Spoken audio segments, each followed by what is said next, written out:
working on my wheelie bar.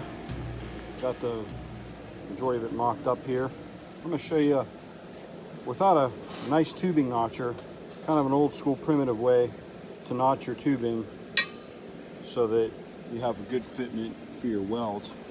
Now 90-degree notches are pretty nice and easy, pretty straightforward. What you want to do, I take my tube and right down the middle I draw a line.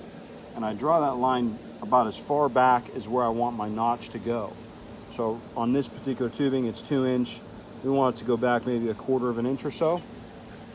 And I take it, and if you could see, there's a little line there and a little line there, and I put it on both sides of the tube. Then what I do it on 2 pieces of tubing, and I use one as a template for the other. So I take my line from this tube,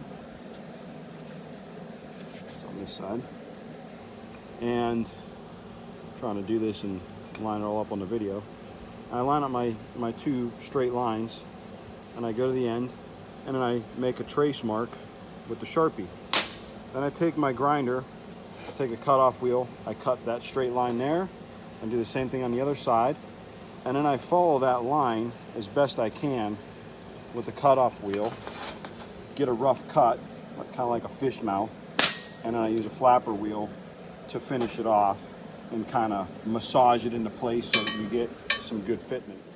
So now, as you can see, I've taken my cutoff wheel and I cut my lines that I traced. Kind of got a rough notch going on. So then you start to put it on your tube and check your fitment. It's pretty close. But we're still going to take the flapper wheel next and kind of clean it up, clean up the edges, put a little bevel to it so we get a nice welding. And there you have it. Nice notch, little pocket in there to get your weld in. And that is how you notch tubing without a fancy, expensive tubing notcher. All you need is a grinder, cutoff wheel, and a flapper wheel. These things are awesome.